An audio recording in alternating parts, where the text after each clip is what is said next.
What's up, Flannelverse? It is week 10 of the NFL season.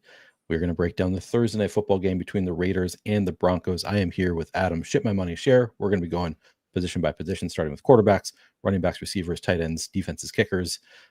We will be, of course, I've already run the sims. You can see the results on the page. Adam, I saw that you announced a new product that you have launched today.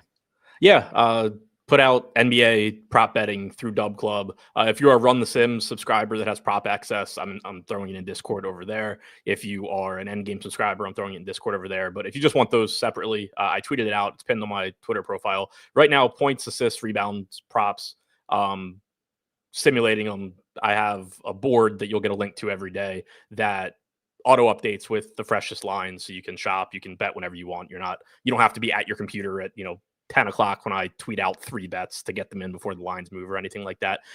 So yeah, check that out. Free 1 week trial with the link on my Twitter as well. And these are brand new tools that you've built out this year already, and you've been back tested, and they've been doing well so far. Yeah, I'm happy with how they've looked as far as the sims go. Like the actual win-loss isn't where I want it right now, since I've been using it, but it's been a lot of, everything looks fine. And I didn't want to wait, 2 months to launch it or anything. It's very similar the way it works to the strikeout prop bets that I've put out for the last couple of years that have done really, really well. So I'm confident in it, and also I'm confident in my ability if it doesn't do well to fix it. But yeah, I'm happy with how everything works, and I have it set also to automatically filter out anything that comes through, because it's projection based. So and obviously with NBA it's a pain in the ass to keep an eye on projections all day long, so I have it automatically set to just filter out anything that looks really, really good, because the chances of those, the higher obviously an expected ROI number is in anything, the more likely that some of your inputs are just wrong. So it automatically filters that out, so users don't have to worry about that. Nice. And it should work for pick six and underdog and all that kind of stuff too. It's just no, it's right now it pulls DraftKings, FanDuel, Caesars. I can add other books if I want to, but Gotcha. It sims projections, records all the results of the sims, gives you the median, gives you how often it went over under the line, how much of an edge there is at the respective line. Okay, gotcha. All right, so I can't use it here in Minnesota, sadly. Yeah. All right, we are going to be talking some football, starting with the quarterbacks, and just an overview. Jacoby Myers traded away from the Raiders, opens some things up. Marvin Mims out again for the Broncos, maybe open some things up. Any other Brock Bowers obviously back, and the best football player in the NFL. And any other notes, Adam? Brock Bowers, wide receiver 1. Yeah, what an insane game that was last week for Brock Bowers. We'll get there when we get to we will talk about him with the tight ends, not the wide receivers. But yeah, we'll start with quarterbacks as usual. Geno Smith and Bo Nix are the quarterbacks. We'll start. Bo Nix is 10,600 projected for tons of ownership, 61% flex, 24% captain ownership. Using those numbers, I still got to a lot of Bo Nix, still got to 55% flex and 19% captain. So a little bit under the field there.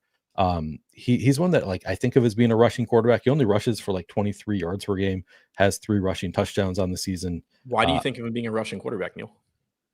Bo Nix? Oh, I thought you were talking about Geno. Oh, no. I see what you're trying to do. No, I'm talking about Bo Nix, who, he rushes he has these big rushing games from time to time. I think he had a multi-rushing touchdown game a few weeks ago. Yeah, so he's a capable runner, but his number is actually not as good. I think coming into the year, I looked at it and it was he rushed for 40 yards per game last year, and it was in the 20s. Doesn't actually stand out that different from a lot of other quarterbacks kind of in that tier, but he's capable of putting up big rushing games. So I think you can play him unstacked if you want to. How much Bo Nix are you getting to, and are you stacking him when you're playing him? Yeah, and to your point with Nix, he will run. He's one of those quarterbacks that he gives you rushing upside. He'll run, on average 17-18% market share. But he's not somebody that is generally giving you 40-50 yards, although he can. I am getting to him a lot. I haven't projected for 62% flex ownership, 19% captain.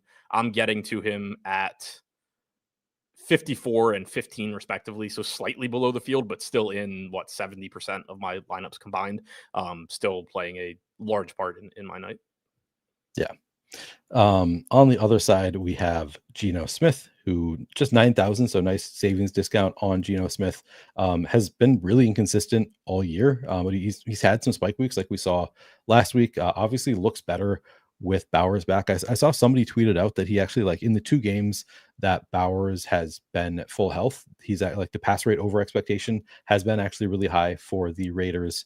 So 9,000 projected for 37% flex ownership, 6% captain ownership. I got to 54.5% at flex, still just 4% at captain though. So it doesn't pop at captain, even using just 6% ownership.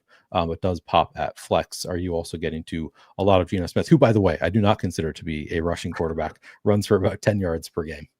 Yeah, unfortunately, I am getting to him. I only have him projected for like 37% flex ownership right now, which looks exactly the same as what you have.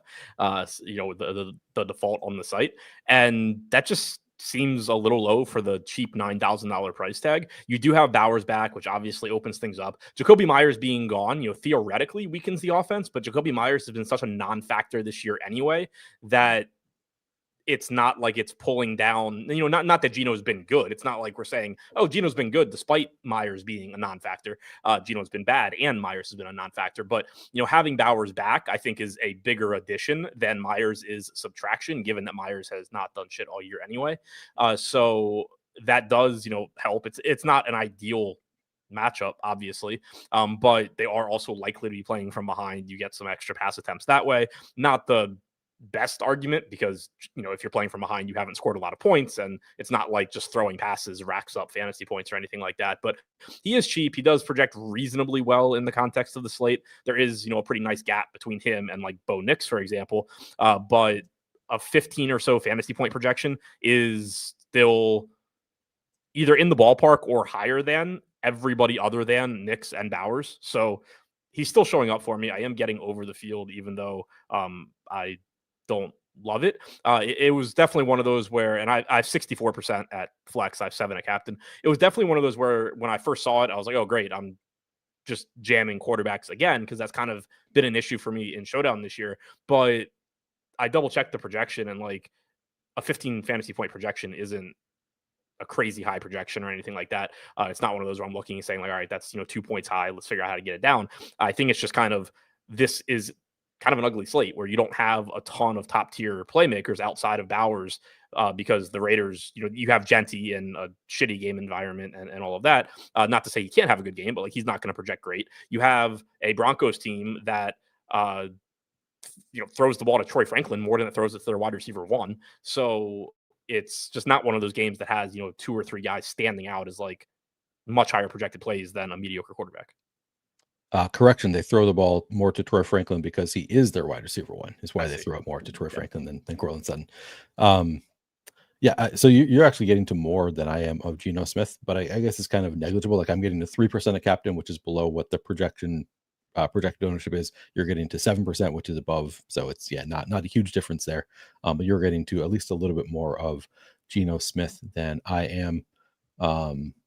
And as you see, I pulled up the matchup stuff. Schedule adjusted fantasy points allowed over the last 5 weeks. 4th worst matchup for quarterbacks against Denver. Also a like slightly below, it's like 16th or 17th.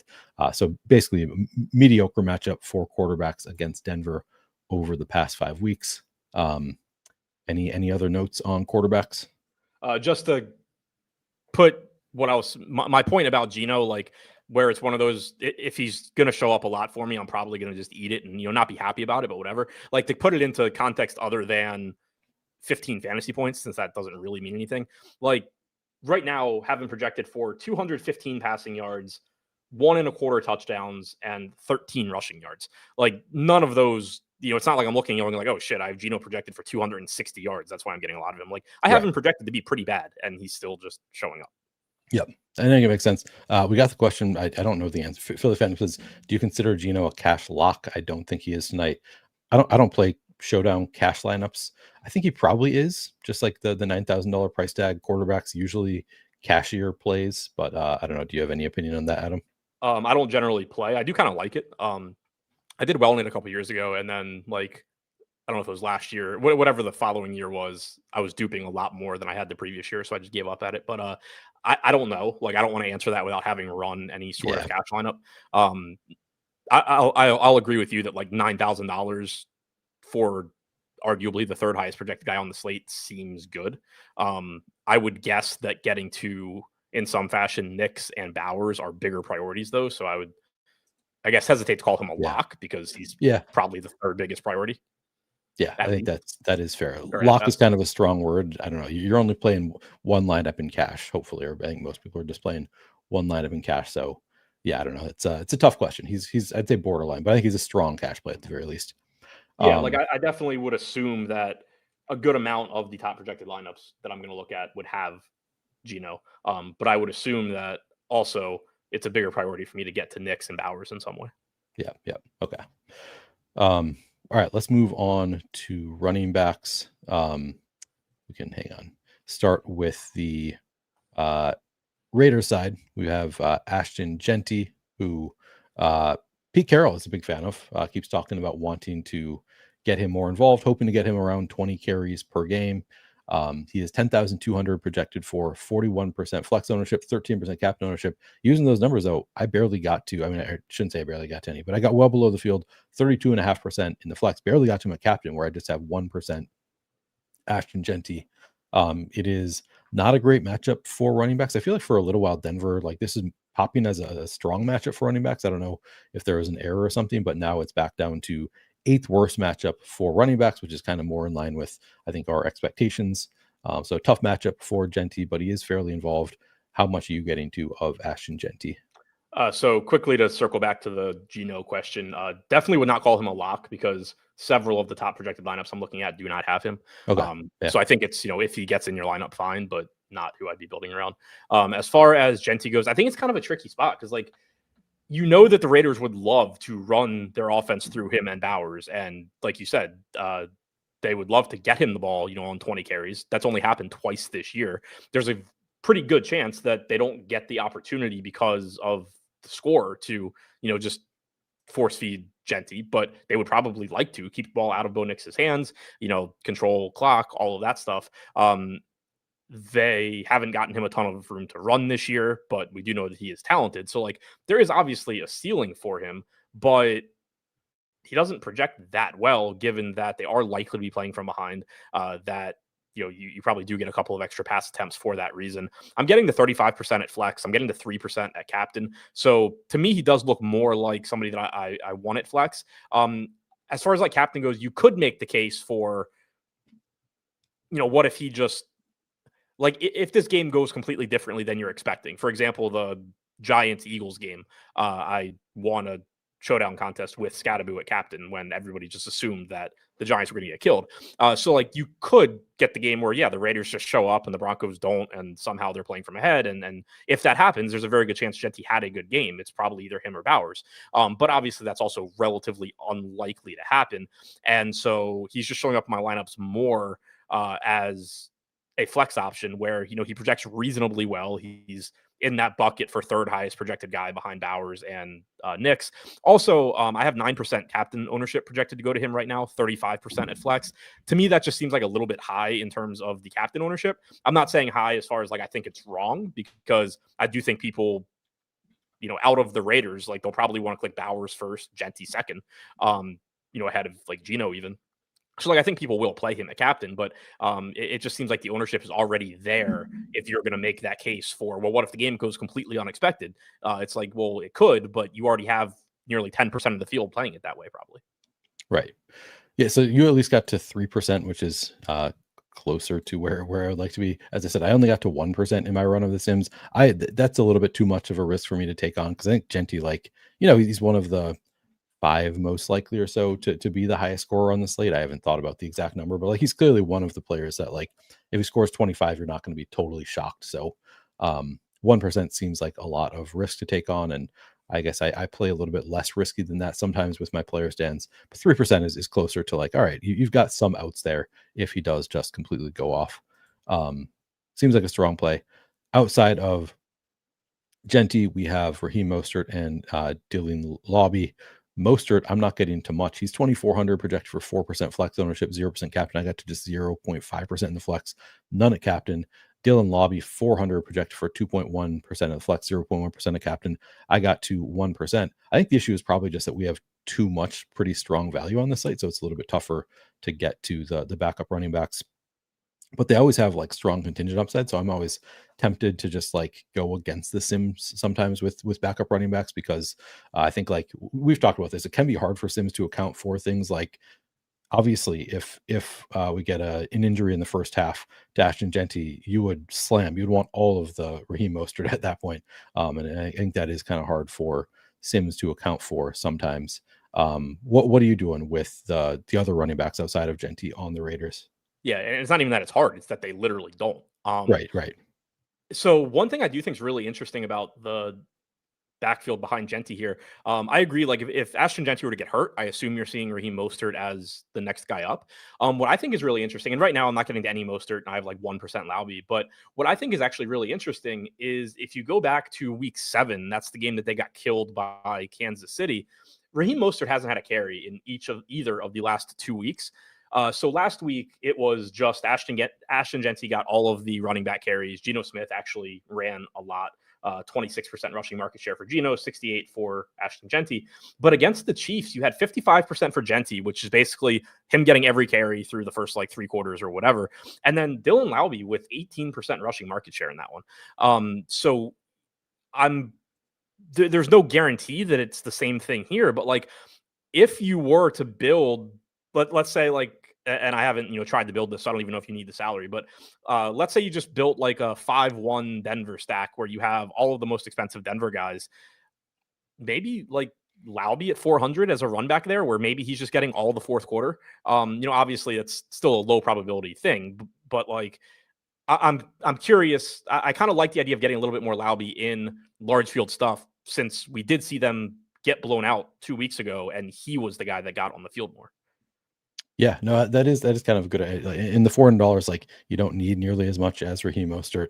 I kind of hate these spots in general where it's like it's binary. It's like he's going to be a 0 or he's going to be great, and it would take an injury for him to be great. So it's pretty like low odds of that happening, like a first half injury to Ashton Genty. But then if it happens, like he's a slam dunk. I always love the spots where it's like the backup running back who has a standalone role already, and then on top of that has contingent upside. That's always like love those spots. Here it's more like probably we don't see much of, like you said, these are the past 2 weeks on the screen here.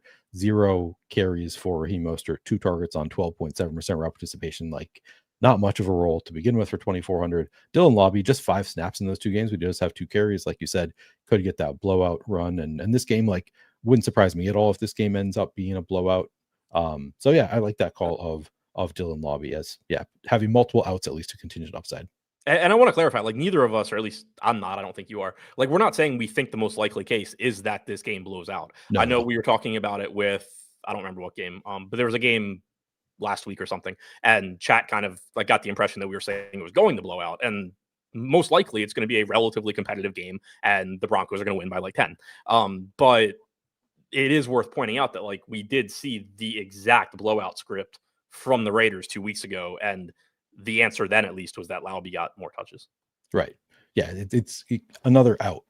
Like you said, yeah, not like I don't think either of us are really in the business of trying to predict what's going to happen, like game script wise. It's just more like what will happen in these different scenarios. And there's some odds of this happening. I don't know if it's 10% chance that it blows out or what it is, but there is certainly a possibility that the game blows out. And it's good to know what will happen when that does occur. So yeah, I think ultimately, I guess my general stance is that I think I like backup running backs better than the Sims do because of the massive contingent upside. But I do like, there are other angles that I really like on this slate at least in Raheem Mostert's price range. So then it's tougher for me to really prioritize him. I probably want more than the 0.5% I'm getting and the 1% I'm getting to Lobby, but not to the extent that I'm like, I wouldn't get to either of them in my first 10 lineups. Maybe I'd get to in like 20 or so, but yeah. Anything else on these two? No. Okay. On the other side, sort of interesting, looking at Denver because we have J.K. Dobbins. Like, sorry, hang on. I did want to mention this just as far as like if you're using Run the Sims, it's really easy. But if you're using other projections, you can figure it out also. I do think one spot, like when you're building, if you wanted to change stuff, like if you look at the rushing market share right now, there's a 70% rushing market share projection to Ashton Genty. There's 10% to Raheem Mostert. Over the long run, you just really don't see running backs land higher than 70% for a variety of reasons, blowouts, games where quarterbacks run more, etc. So like that's about as high as you'll ever see anybody actually projected. But if you wanted to, like if you like Genty and you're just not getting enough, there is room there for you to move Genty up and move Mostert down. Because if this game is competitive and goes like the last game did, for example, then it's 0 for Mostert. Like there's a real chance that the actual answer there for Mostert is 0. And if Geno is 14, then Genty is 80. Where last week Genty was 68, but that's because Geno was 26. So there is room there. Like if you're not getting as much Ashton Genty as you want, there is room to just lower Mostert and increase Genty. Yeah, that makes sense. I mean, we've seen that kind of be the split in like the some game scripts. That makes sense. Yeah, and he was 79% week 1. That was a game where Geno only had an 8% rushing market share. He was 72% week 6. Yeah. On Sanchez is not a great matchup for Dobbins either, but it's better for Dobbins. Dobbins is 8,600 projected for 37% flex ownership, 13% captain ownership. Using those numbers, I got to 24% flex, 19.5% of captain. So Dobbins in my run of the Sims looks really good as a captain play. Looking at the matchup, it is 7th best matchup. Wait, am I reading it? 7th best matchup for running backs in terms of schedule adjusted fantasy points allowed over the past 5 weeks for Denver running backs. So we've got Dobbins is, I would say, still the lead back, and we can see if you just look at the past. I mean, we can look at the full season for the Broncos. I don't think we've seen enough of a shift that we need to like re-ranking this up. Maybe you disagree with me on that. But at least as far as Dobbins' role, 135 carries in 9 games with 13 targets. So is that 15 carries per game, and then 13 targets over 9 games, 19.5% route participation. Seems pretty good to me. I'm a little bit surprised how much I'm getting to Dobbins at captain, but then again, they are favored. He's only 8,600. How much are you getting to of Dobbins, and are you happy with it? Yeah, I'm in the same boat as you are. I'm getting 37% at flex, so pretty much in line with the field there. But I have 25% at captain, which I'm fine with it. Like it's a game where Denver is likely to be ahead. It's a big enough spread where you can expect a little bit more run game potentially. Although, again, it's dicey because like if they're just playing from ahead, then yeah, they'll run a little bit more. But if they're playing from too far ahead, then those runs turn into like RJ Harvey or like Bidet or something. But I think it does look like a pretty decent spot. And again, you don't have like a ton of good wide receivers in this game to pay for. One thing I like about Dobbins, and you mentioned it, it's like RJ Harvey has he has some big games and then he kind of falls off, but Dobbins' workload has been really, really steady this year. Last week was actually his 2nd highest rushing market share of the season. Part of that was because it was one of Bo Nix's lowest, but 65% rushing market share last week to only 9% for Harvey. Even 2 weeks ago, when you had the big game from Harvey was at 25%. Dobbins was still at 54. His average for the season is 55. So he's been really stable in terms of the workload that he's getting. He's still relatively inexpensive. One thing that sucks is that he's not involved in the passing game. He really hasn't been very much this year anyway. And then last week, he actually ran even less routes than usual, only about a 10% route participation last week, by far his lowest of the season. That coincided with RJ Harvey being at 44%, but also Tyler Bidet being at 33%. So this is a game where, or a spot where like maybe Bidet goes back to his 15, 20% and it goes back to Dobbins. But there is a pretty good chance that you see a little bit less for Dobbins, but like that's not a big part of his game anyway, and it is also already being projected that way. I have a lower route participation projection on him than I probably have all season. Yeah, and even with that, you're getting to a lot at captain. Just like maybe, he's very live to get the 100-yard rushing bonus and a touchdown, and in a great matchup, and just run all over them. So yeah, I think I did not include Dobbins when I wrote up my 3 favorite captains. I did not include Dobbins, but I kind of think like he could have been included there. I think he does look like a strong captain play at relatively low ownership on the team that's favored with an awesome offensive line. All looks pretty good for Dobbins. Kind of looking too, and this just This just popped into my head because I was thinking like, okay, what do like my J.K. Dobbins captain teams look like? And there are some that are, relatively Denver heavy, but a lot of them are actually pretty balanced / Raider heavy. And I think that actually is interesting and makes some sense because you have relatively inexpensive guys on the Raiders. You could very easily get the type of game where Denver is playing with a lead. J.K. Dobbins scores, call it 2 touchdowns, runs for 100 yards. J.K. Dobbins has the big game, but then like the Raiders don't score a lot of points, but they complete a lot of passes to Bowers and Mayer and Tucker, whoever. And you just get like the Raiders kind of PPR spamming up and down the field, like the Dolphins against the Ravens. Like you got some production from Dolphins guys, even though the Dolphins scored like 6 points or whatever. Like I think that kind of game is actually pretty live here. Yeah, no, I like that call. So Dobbins looks on, and then we have RJ Harvey, who you have a lot of ownership here. This is a little bit higher than I have seen elsewhere at 30% flex ownership, 2% captain ownership. It on the one hand, it's like that seems like a lot of ownership for RJ Harvey at 5,600, given his like workload in the running game. I mean, just two carries last week, and it's like he just had not been that involved.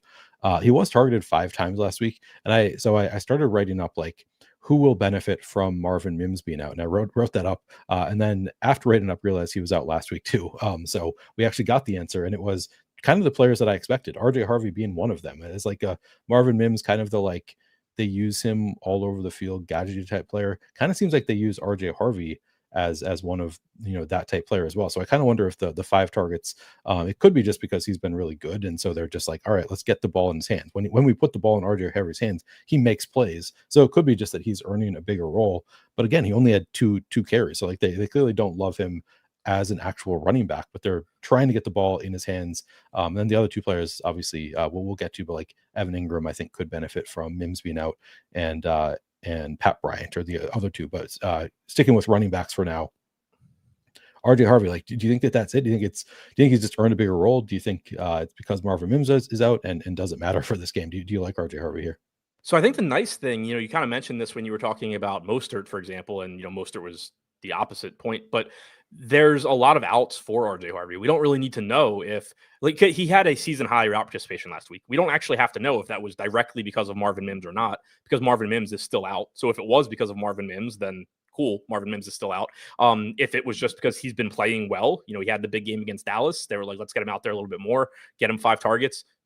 Cool. Like maybe he's just a rookie ascending in this role. I think that he is overpriced for his median, which is just going to be the case if he's not going to get much of a rushing workload. But he is one of these guys where there's enough volatility and he does have enough big play upside where he's kind of like polarized. Like obviously there's some chance that he scores 12 fantasy points and it's just like Right. whatever. But there's a pretty good chance that either he just absolutely blows for his salary or he scores enough fantasy points that like you don't care if he was 4,800, 5,200, 5,800, doesn't matter. You need him. It's a lot of it's going to come down to, does he make a big play on one of his limited opportunities, but he is somebody that can do that. So I'm getting around 25%, I think, at flex. 23% at flex, 1% at captain. That's pretty much how I have him projected in terms of ownership as well. And again, I think it's just a spot where I don't see like a huge edge either way. I think that like if he were cheaper and or projected for less ownership, I would probably be making a stronger argument for him where it's like, you could get more opportunities because Mims is out. You could get more opportunities because of, him just getting better. You could get more opportunities because, again, what if this ends up being a 3 touchdown game the entire time and he just, they run the ball more and they put him on the field more. They run, way more plays than the Raiders. Like that's entirely possible too. But I do think that the salary kind of already accounts for that because of him having good recent performances. So ultimately, like I think he's just kind of, all things considered, rostered and priced where he should be. Yeah, I think that's kind of how I see it too. Like exactly like I said, if you were getting lower ownership, if you were cheaper, I would love him. But it's just like he's kind of priced a little bit higher than he probably should be for his role, or about where it should be. And then the ownership actually coming in relatively high. I'm happy that I'm still getting to 21% and 1.5% with this ownership projection, because I look at that, I'm like, man, that seems really high for a guy who could just have like 1 fantasy point. Like it's not, I mean, maybe not 1, but like wouldn't be that surprising if he has 4 or 5 fantasy points in this game, and he's really, really highly priced for that. But I mean, like you said, more involved last week as a pass catcher, has a lot of different outs. So I think if he comes in this high, being a little bit underweight to the field makes sense. And actually, the ownership that I'm getting here is actually higher than I'm seeing him projected some other places. So we could get the out of like the field just doesn't play him as much as is being projected here. In which case, I would be happy to be above weight to the field. In that case, I would probably want more if the field does come in at like sub 20%. But I think I'm okay with what I'm getting here with RJ Harvey.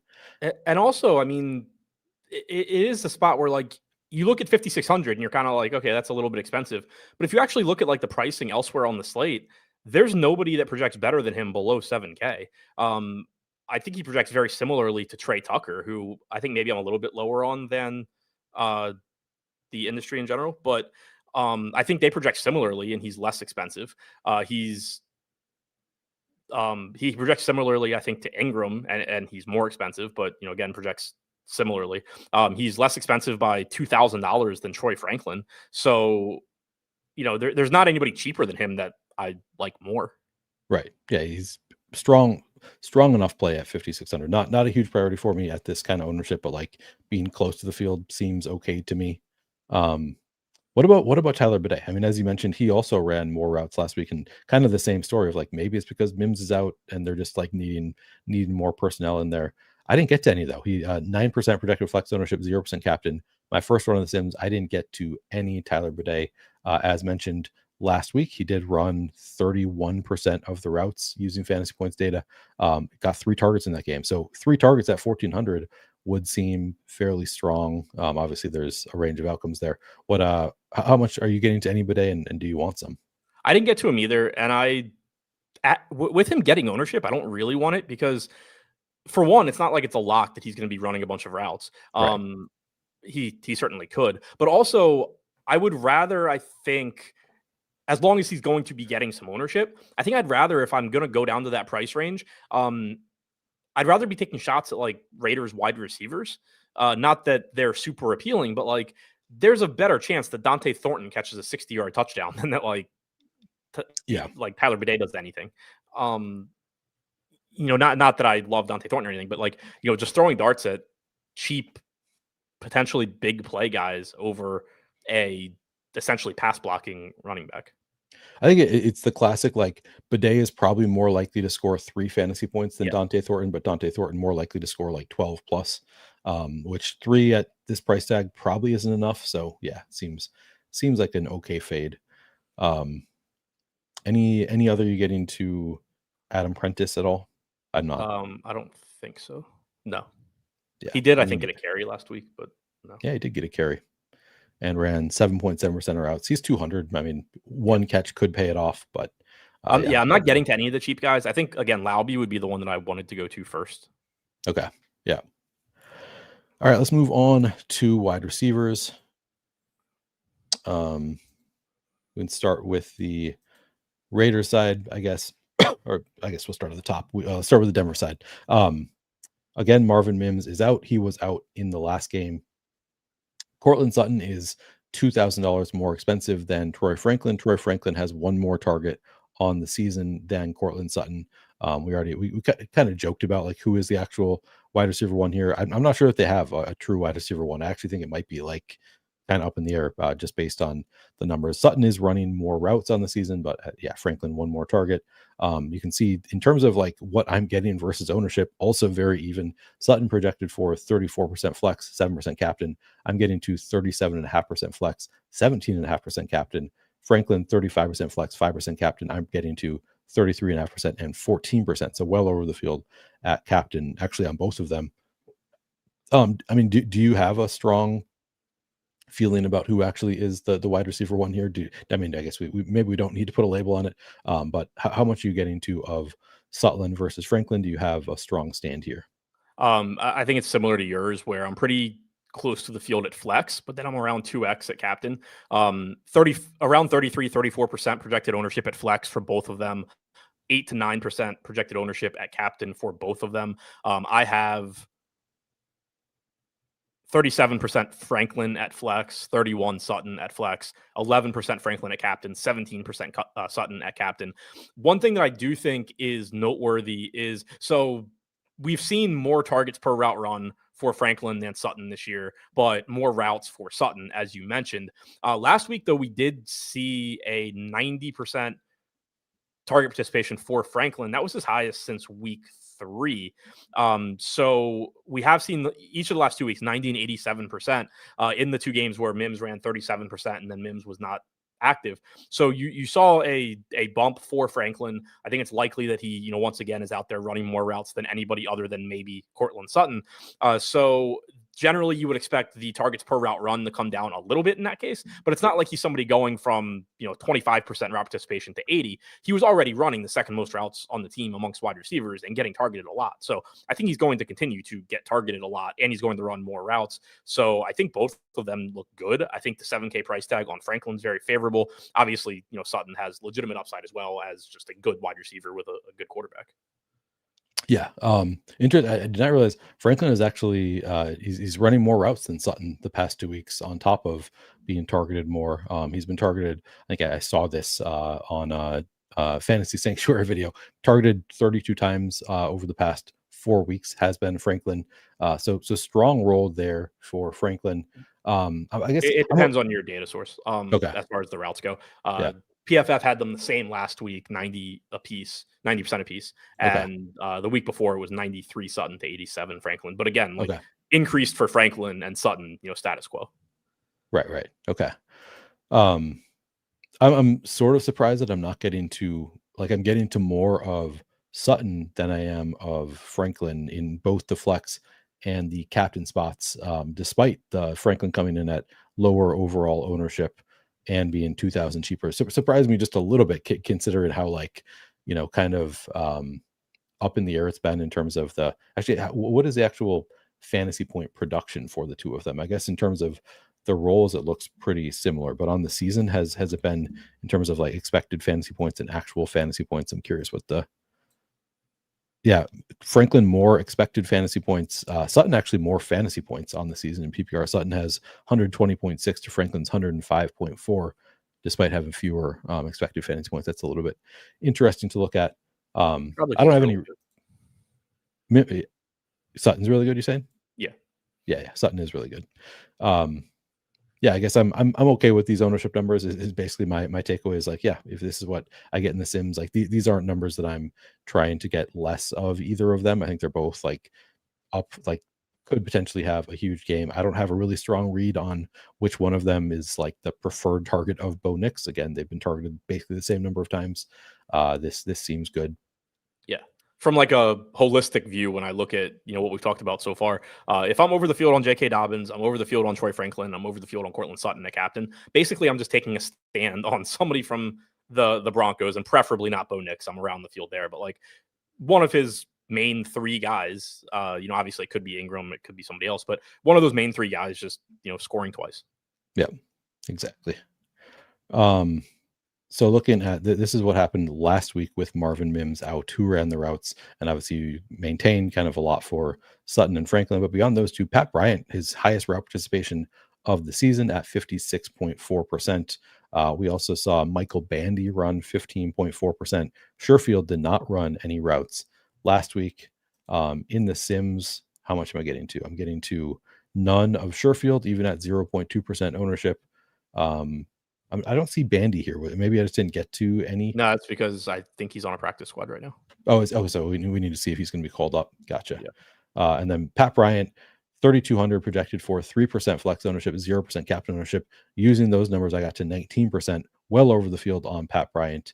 I'd be kind of surprised if he comes in this low owned, but I guess we'll see as we get closer to lock. Are you also getting to well over the field on Pat Bryant? So I have Pat Bryant projected for 13% flex ownership, and so I'm only getting to 3. I think that he's just, if he continues to be projected for 3% ownership, then he'd be a good play just because he is very likely to run more routes than he has been. He ran last week 62%. He had been mostly in the 55-ish% range for a few weeks before that. The problem with Pat Bryant is that he doesn't earn targets. 0.12 targets per route run, 14 targets on 114 routes so far this season. So it's not even like, he's an inefficient, deep ball guy where they're chucking him 3 50-yard passes a game and he's just not catching them. Like, he's just not getting targets. Right. And so that's, the issue there. But also 1 game sample, he is going to get elevated playing time, you would expect. So if he's going to be close to 15% owned, yeah, I probably can find some other spots. I know, I'll give away a little bit. I have a lot of Michael Mayer right now in a similar price range. And I have reasons that I really like that. So I'm perfectly fine with that. But, if the ownership were to go up on Mayer, come down on Bryant, like, he is going to be on the field and he's cheap. Yeah, no, I think that makes sense. I'm sure I would get to less and be okay with it. Like, I want some Pat Bryant. The coaches keep raving about him as a blocker. Like, that's what they keep talking about. Like, yeah, he's a really strong blocker. So it's like, okay, but he is running routes. So, like, yeah, if he came in at 3% ownership, I would want to be well over the field and just like bet on the one big splash play to pay it off. At some point, he probably will see some targets if he continues running a bunch of routes. So I'm holding out some hope there, but it's going to come down to ownership, how much I actually want of Pat Bryant. Are you getting to any of Sherfield or any other Broncos receivers? Like we said, Michael Bandy on the practice squad, so not currently in the Sims. That'll change, obviously, if he's called up. Where the hell did they go? Oh, no, I'm not getting to Sherfield. Okay.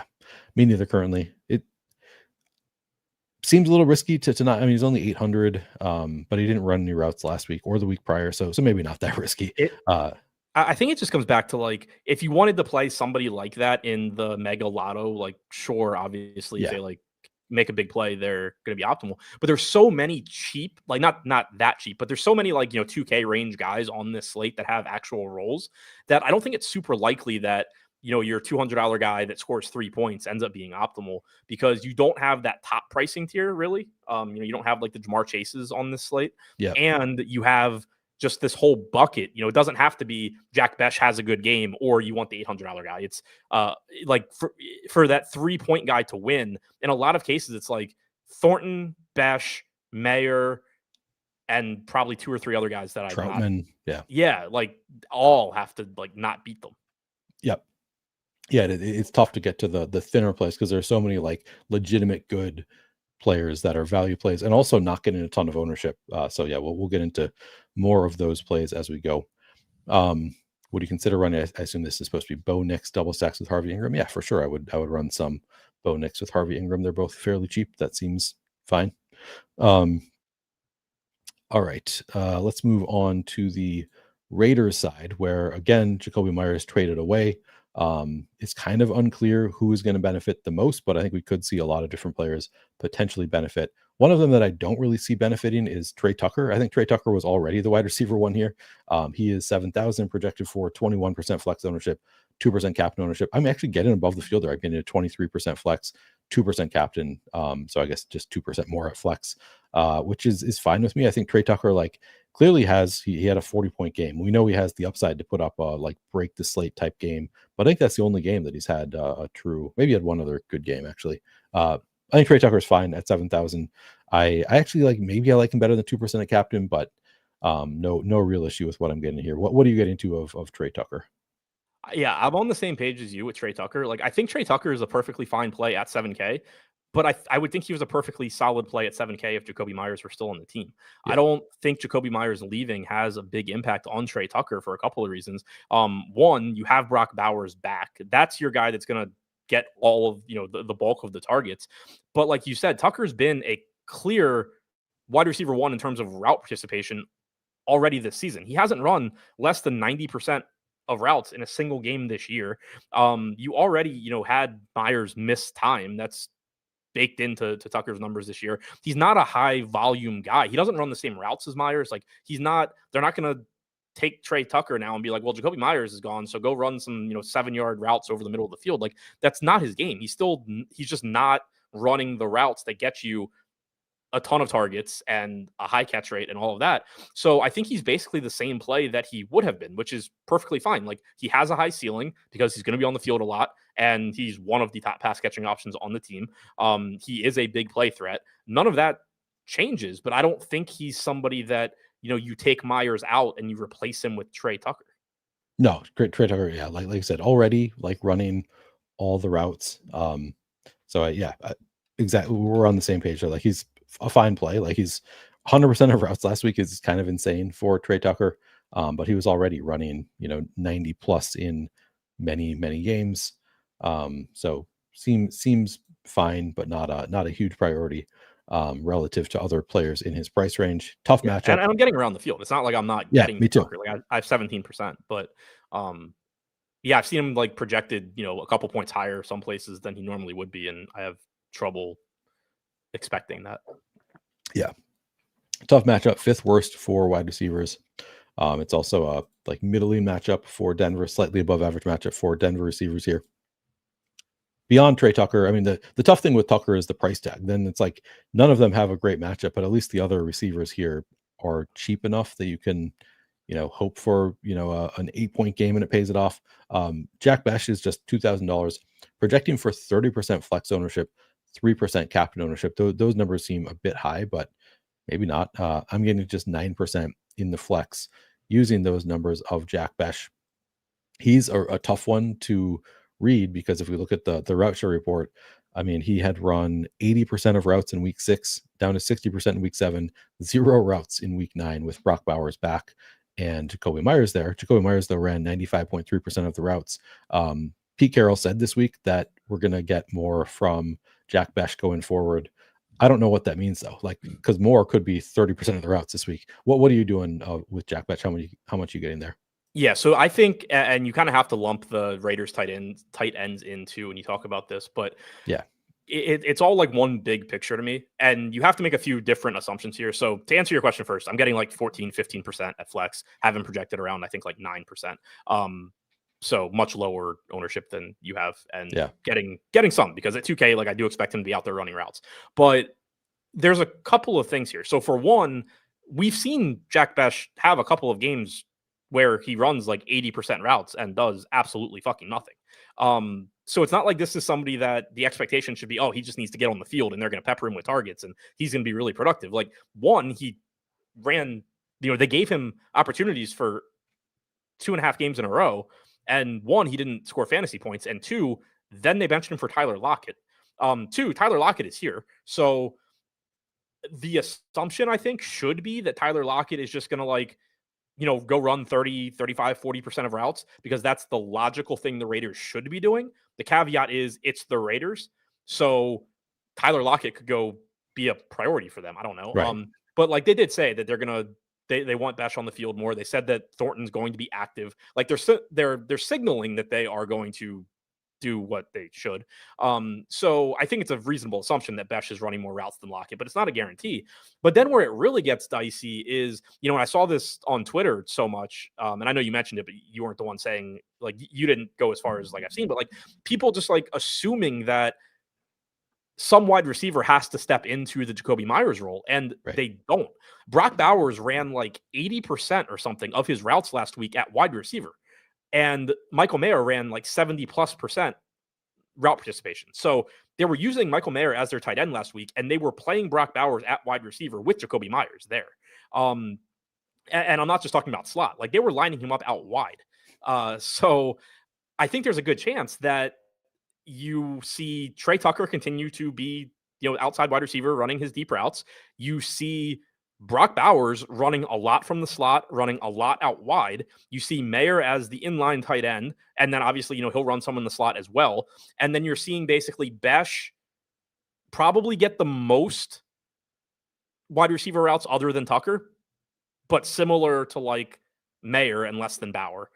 And then Thornton mix in, Lockett mix in. Like, that's my guess there. But as you can see, like I just mentioned so many names, any of those assumptions being different and being higher than assumed, and Besh comes down. Obviously, if it goes the other way too. Like, if Michael Mayer runs 30% of routes, that's great for Besh. But like there are so many moving parts here that Besh is my favorite of the next guy up wide receivers on the Raiders, like the cheap guys. But I don't think it's just like some wide receiver has to come in and step right into the Jacoby Myers role. Like, I Right. don't think that's what they do. I don't think so either. Yeah, that's we also just don't know. Like, this is such a big unknown. That's kind of like I guess kind of fade what the field does to some extent. Yeah, it's tough. It's tough with Besh. If he does, I mean, again, using these numbers, getting 33% total ownership on Besh, it's like, yeah, I'd be fine being pretty well under the field if he comes in there. If he ends up at 15%, I would want to be over the field, I think, on Besh. Thornton is one. He's funny because he's like the only player. Just reading the coach speak from Pete Carroll, it's like the only time I've ever heard Pete Carroll say anything negative about a player. It's just like, yeah, we had to bench him because he's just not producing. It's just like over and over. It's just like he just does not seem to have any faith in Dante Thornton. But he's going to be active this week, so I guess Thornton he's 1,200 project for 3% flex ownership. I got to 1.5%. Seems fine. Like he's a big play kind of guy, so he's fine from that standpoint. How much are you going to with Thornton? Like 1.5% as well. Or sorry, I got 1% of him. Yeah, it's maybe he'll catch a 40-yard pass, maybe he won't. I was going to say something else, but I can just wait till we get to tight end. But okay. I think you and I are both excited to talk about the tight ends. But I think the wide receivers, it's like, I think Besh is fine. Thornton is big play guy. Maybe I want more than 1.5%, but not a lot more. I'm not currently getting to any Lockett. I don't know. I don't know what to do with these receivers. It's kind of like they're all kind of gross. One of them could score a touchdown and be the guy you need, but I don't have any great read on them. Yeah, I think the one thing that I would say, like, to keep in mind, obviously Jacoby Myers leaving opens up more routes and opportunities for people, but do not think of it as like wide receivers and the tight ends are separate for this team, because they're not. Yeah. I kind of want to just read off some quotes just to give people a sense of what is being said by the coaches, because it's sort of impactful. I'm trying to find the Tyler Lockett stuff, because it was kind of like on what the expectations. So this is on October 29th. Pete Carroll on what the expectations are for Tyler Lockett. He said, I'm going to need more days as far as how much he can help immediately, but he's a tremendous football player. He's got a great savvy, playmaking ability, a real natural sense of how to play the game. He and Brock Bowers and Jacoby Myers share a lot of characteristics in how they play the game and how they make things happen and make it look effortless at times. I'm thrilled to have him. I want to see how fast we can move this thing along and see if he can contribute. Pete Carroll obviously loves Tyler Lockett from their many years together in Seattle. But like how quickly we can move this thing along, sort of that, would suggest like he wants to give him more work. So it is possible that we see Tyler Lockett actually be like, I wouldn't be surprised if he runs more routes than Besh or Thornton. Wouldn't be surprised at all. Yeah, exactly. So I think my takeaway is I want a little bit of all of these receivers. I don't want to go overboard on any of them because it's really hard to read the situation. I think Thornton is like by far the one who's the most likely to be a full zero, followed by Besh. I actually think Lockett is probably the least likely to be a full zero. Would you agree with that? Probably, yeah. I kind of feel the most confident in Thornton's role, where like I'd be surprised if Thornton isn't simply running like 12 go routes or something. Like if he has a bigger role than that. I think that you probably get 60 to 70% target share. I think you probably get somewhere around like 100% combined target share from like Besh and Lockett. I don't really know what the order is. My guess is something like 60 Besh, 40 Lockett, but it's Pete Carroll, it's Tyler Lockett. Like, clearly he's not a big Jack Besh fan either. So, that's and it goes back to what we were saying about Besh. Like, Besh is of those cheap guys. I do want, like, I think Besh is the best play, assuming that ownership doesn't get carried away. But it's still very volatile. Yeah, both in terms of like he seemingly sucks and also opportunities. Yeah. So play them at your own risk. But yeah, I think Thornton, to me, like you said, like he has the clearest role, but it's not a great role. That's like it's likely to be a zero, but high upside if you can hit on a long ball. Might not run that many routes. I think as far as like route participation goes, I think like you were kind of saying, it's probably Besh or Lockett. One of them is going to probably run some significant route, but it could be like 40-50%. Anyway, not real like big priorities for us among these Raiders receivers, but I want to mix in all of Lockett, Thornton, Besh, and then of course Tucker I'll have the most of. It gets more interesting at tight end, and we can just start with the Raiders tight ends. because it sounds like both of us love Michael Mayer, and that is what the Sims gave me also. So, and obviously Bauer's the obvious tight end. Maybe we should start with the Bauer side, because like you said, Bowers is just the actual wide receiver one here. He's 9,800, project for 36% flex, 19% captain ownership. I got to 43.5% flex, just 11% captain. So I'm actually well under the field at captain on Bowers. It's not a particularly strong matchup. How much are you getting to of Bowers? Yeah, so I have 37% at flex. I have 16 at captain. I think that's more or less around the field. He is, relatively expensive at 9,800, having projected for 40% flex and 14% captain. So I was right around the field. I think he looks really good if you can get there. I mentioned it when we were talking about the wide receivers a minute ago, but last week, Brock Bowers ran 35 routes, which was second most on the team to Jakobi Meyers. 13 of those 35 routes, so 37%, were out wide. We're out wide.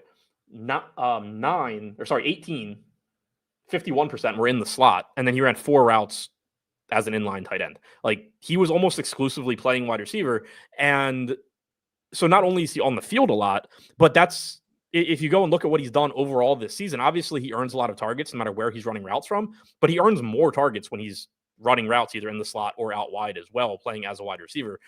So I do think you see more targets per route run, in assuming that they continue with the role that we saw last week. You see an elevated targets per route run for him, and obviously he's their best wide receiver anyway. So, like, I saw somebody in chat earlier, mention Bowers has one blow up game and everybody, wants to play him a captain or whatever. You have to keep expectations in mind. Like, yeah, that was obviously a bigger game than anybody's expecting for Bowers, but it's not like Bowers is somebody you don't expect to produce big games. And also, you had Bowers playing not entirely different role. Like, obviously he runs routes to wide receiver prior to last week, but like playing a different role than usual, like legitimately just playing wide receiver. Yeah. I mean, I also think you can throw out literally every game except for week 1 and last week. And to be clear, yeah, you're not expecting last week. Nobody's betting on like, yeah, it's going to have 127 yards and 3 touchdowns. But like, even the way Pete Carroll has talked about it has been like, yeah, weeks 1 and week 9, you just see the connection with those two. Like, Pete Carroll talking about it was like throwing away all those games in the middle as like, yeah, clearly Brock Bowers was not himself with the knee brace on. Like, he was just not running at full speed. He had the knee brace on, just everything was not great. It's pretty clear that he is like those 2 weeks we've seen the player he was last year, which was just an incredible player out there, somebody who they're trying to force the ball to. Bowers just looks great here. I guess I'm not that far off the field overall, just getting more at flex, less at captain in that run. If you can get to Bowers, I think he's just an obviously great play. And then Michael Mayer is the one that you and I both sounds like you're just as excited about Michael Mayer as I am at 2,800, 13% ownership. I saw that number in the the low teens at RotoGrinders and looked up multiple other sources. I'm like, this can't be right. It's way too low ownership for Michael Mayer, and it's the same projected ownership everywhere. Sounds like you're just as excited about him as I am. Yeah.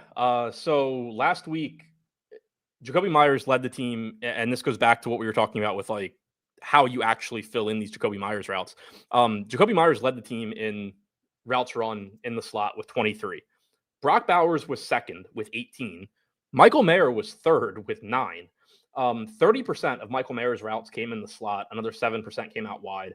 And then again, he's running a lot of routes as the inline tight end. But everything that I said about Brock Bowers is a positive for Michael Mayer also. Obviously, I guess if Brock Bowers were to not play, that would be a bigger positive. But not having, assuming they do something similar this week, not having to split snaps at all with Brock Bowers because Brock Bowers is not playing tight end, is really good for Michael Mayer. He ran like 70% route participation last week in a game where Brock Bowers ran 80%.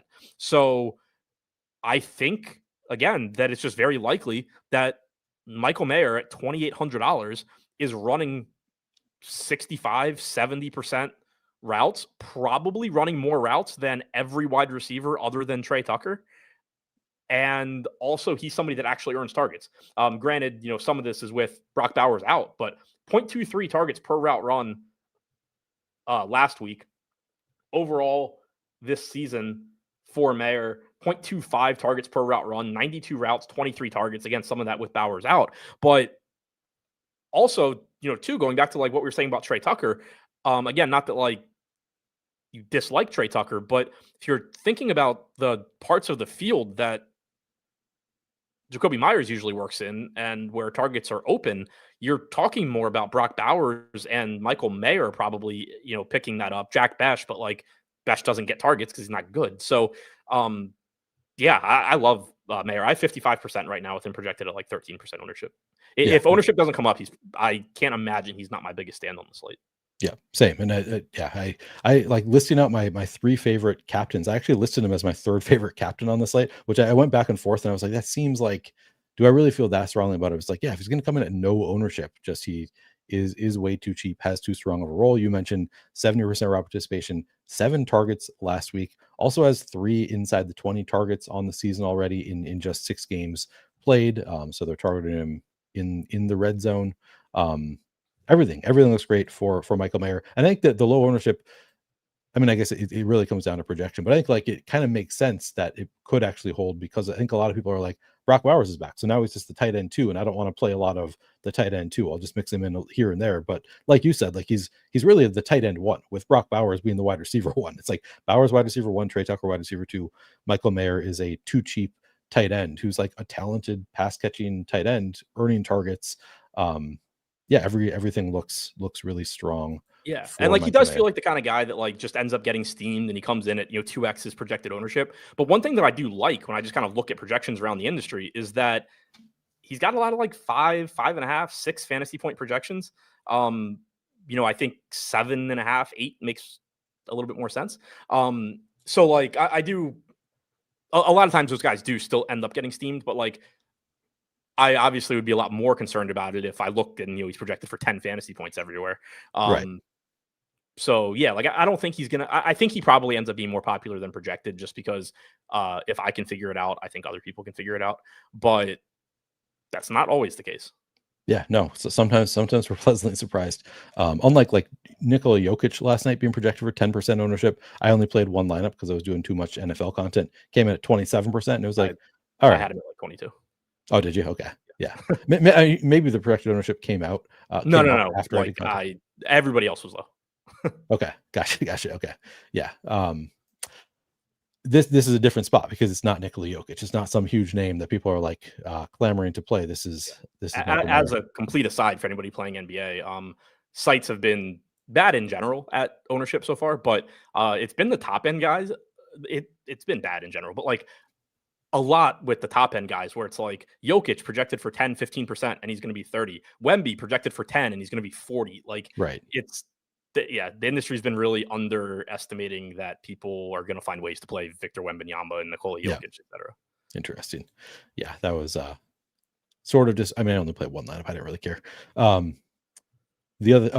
quote, I was going to read the quote from Pete Carroll just on, and this is 3 days ago, on whether Carroll hopes to continue using a lot of 12 personnel with a healthy Brock Bowers. He said, yeah, that's where we started the season too. We like Michael Mayer being on the field at the same time Brock's out there and all the flexibility that gives us. I don't think it could be more obvious how valuable Brock was to us yesterday and in week 1. They want to use them together. And they don't have a lot of confidence in any other pass catchers. So like, it just makes sense for them to continue running Michael Mayer out there. I think you can obviously play them in the same lineup together. Anything else on? I wanted to say that too. Like, I hadn't seen the quote, but I think you and I had talked about it in a previous show with Michael Mayer / Cole Kmet, maybe both of them. But Mayer was one of those guys where like, this isn't not a knock on Ian Thomas or whatever, but like, he's just the next guy up. This isn't like, oh, Ian Thomas ran 70% routes. I wonder if they're going to keep doing that. Like Michael Mayer was drafted to be this guy, right? And he wasn't with the previous coaching staff. And then the new coaching staff came in and was like, oh yeah, by the way, we have Brock Bowers, but also we have this other stud tight end that for whatever reason just didn't work out for the first couple seasons of his career. And right out of the gate, they were like, oh yeah, no, we're going to use them both. Like, I think they view him as one of their top 3 like Bowers is pass catcher number 1, and then Mayer and Tucker are 2, 3, depending on where you need to throw the ball. Yeah. Same page. So yeah, wheels up Michael Mayer. Obviously it can fail. Also, like we've said all the positives. Like, yeah, he's also like had opportunities and not done any with them throughout his NFL career, so it can fail. But he's not projected for much ownership. Just like Jack Best, Right. Just like everybody who's getting more ownership. Yeah, strong play. On the Denver side, we have Evan Ingram, who again I think does benefit from Marvin Mims being out as just one of the like Sean Payton playmakers. I mentioned them kind of in the same breath, talking about the playmakers who need to get involved. He's 4,400 projected for 28% flex, 1% captain ownership. Using those numbers, I'm just over the field, 28.5% flex, 3.5% captain for me on Ingram. Are you getting similar? Yeah, I have 24 flex. I don't have any captain. I wouldn't mind getting him a captain. Like, he is cheap. He does obviously have touchdown equity. He is probably going to run like 65. He ran 67% routes last week. Probably, be somewhere in that range again. And like you said, he's a tight end, but he is somebody that they'll use creatively. They'll use him, in the red zone. They'll look to get the ball in his hands. So, like, I think he's underpriced. I think he's a good play. I will still have a lot more Michael Mayer if he's projected for half the ownership of Evan Ingram. Yep, same. Josh Gillum says somebody set Eric Spoelstra's house on fire today as well as hell. I had not seen that. Neither did I. I did get a citizens alert earlier. It said fire at vacant building, like in the neighborhood next to me. So I looked at the address and it was my old building. No way. I haven't seen, and there aren't any vacants in it, but there is a restaurant that had closed. So I haven't actually seen it confirmed if there was a fire or if it was a false alarm. But okay, yeah, possibly my old apartment was on fire earlier. Crazy. That is scary. Yeah, I also probably saw the person that sets vultures on fire. Yeah, probably. We run in a lot of the same circles. Yeah, I'm sure. Sad news about NFL player who I don't know who the Cowboys player is, but like just seeing like he literally just scored a touchdown this week. Yeah. Like we all watched it, and then he's passed away. That's sad stuff. Yeah, that was great. Yeah. Adam Troutman, 1,600, project for 8% flex ownership. I got to 16.5. That seems fine to me. I think he seems like a relatively strong backup tight end play. How much you get into of Troutman? Yeah, I think he's a solid play. Actually, I didn't realize how much I was getting. I'm getting 29%. So, yeah, I guess this answers again more of like all these other cheap guys, that I was just like, well, I kind of like him, but I'm not really getting to him. I knew Michael Mayer was the answer. I didn't realize Troutman was also the answer. But you saw a lot of routes for him last week as well. Ran like 45% route participation. Again, didn't have Mims last week. You're taking that third wide receiver off the field. And that does mean more routes for Bryant, but it's not like there's still a lot of routes available because Bryant was already running, call it 55%, 55%. You're talking about Pat Bryant or Adam Troutman? I'm talking about Pat Bryant, but I'm getting it back to Adam Troutman. Okay. Sorry. So Bryant getting up to like, call it 65% route participation, he was already at 50-55. So you still have a bunch of the Marvin Mims routes for somebody to run. You get a little bit of Bandy / Sherfield depending on who's active, but it does open up the potential for more two tight end sets. Ingram is somebody we know that they can move out into the slot, they can move him out wide, whatever. So you do get Troutman, who is a capable pass catcher, probably running more routes. You have Atkins out again this week as well. So I do think that Troutman, again, is somebody that's not going to be on the field as much as Michael Mayer, I wouldn't expect, but going to be on the field a good amount for a tight end too. Well, you think more than this 20.5% he ran last week? I think I missed. Is there somebody else out that I missed? Troutman ran 46% last week. Not in fantasy points data. So I guess there's a difference. He did in Okay. Interesting. Yeah, that's a pretty big difference. You usually see like minor differences in how they grade what is a route. So this is some things PFF graded as routes. I think fantasy points probably graded it as blocking on passing plays, so they don't count it. That's interesting. Okay. But yeah, I mean, regardless, had some route participation. Only has 10 targets on the season in 9 games, so that's not ideal. But he's a relatively strong play at 1,600. So I take it you like Troutman significantly better than Beatty, who's what, 1,400? Who? Tyler Beatty is 1,400. Yeah. And you're getting and you're getting to all the Troutman. Okay. Yep. I feel like I might split that a little bit more. I'm not that confident in Troutman being significantly better than Beatty. Like Beatty targeted 3 times last week. I don't know. to me, it's a little bit closer than that. But anyway, any other tight end notes? No, I like tight end 2s. Yeah. And tight end 1s. Yep. Same. Defenses and kickers. I am not getting to much of the kickers and I am getting to a lot of the defenses. Broncos, I'm getting to 25.5% at flex, 0.5% at captain, compared to the field getting to 29% at flex, 4% at captain. So actually below the field there. Will Lutz projected for 21-1. I got to 14.5 and 0. Vegas projection was 5% flex ownership. I'm happy to be well above the field there, 22.5% at flex, 3% at captain. And then Daniel Carlson, 17% at flex, 0 at captain as a projection. I got to just 0.5% at flex, none at captain. Are you getting to a similar kicker fade right now? Yeah, I'm not really getting the kickers. And one, I'm really happy about that because kickers have been a nightmare for me this season, whether I play them or don't. But I do think it's the type of slate where I would be less inclined to play kickers, assuming that they are getting, at least some ownership, because again, there are just so many good cheap plays that offer enough volatility that they have upside, whether, it's Mayer, whether it's Troutman, whether it's any of the Raiders wide receivers. RJ Harvey's in the same price range as kickers, a little bit more expensive. There's just enough, like a big enough bucket of guys that like somebody probably has a pretty big game. Somebody probably beats like a 10-point game from a kicker. Obviously if one of these guys go for more than that, then it's probably going to be a problem. But yeah, like this is just the kind of slate where I would expect to play less kickers, and that's what I'm getting to. Yeah, and it's like, I guess that Denver does have a 26 implied team total. I was going to say it's like projected to be a relatively low scoring game, which is true, although Denver is getting expected to score some points here. I guess it makes sense to them that I'm getting to at least some Lutz. But yeah, the defenses, if the Raiders are going to get no ownership, I think it makes sense to get more there. Anything else on this game before we get out of here? No. You can use promo code Neil to get 10% off your first payment on any product at Run the Sims if you are not already subscribed there. If you haven't done so, please like the video and subscribe to the YouTube channel and check out Adam's new NBA prop product. He tweeted about it. If you want to go find what we're talking about, find the link to it, go check out Adam's Twitter. He launched a new NBA props product. So if you're able to sports bet where you are, make sure you check that out as well. All right, I'll be back tonight, 80 to 85 minutes prior to lock. I'll do a full breakdown once again with any inactive news or anything else that comes out between now and lock. Thanks, everybody. I'll catch you later.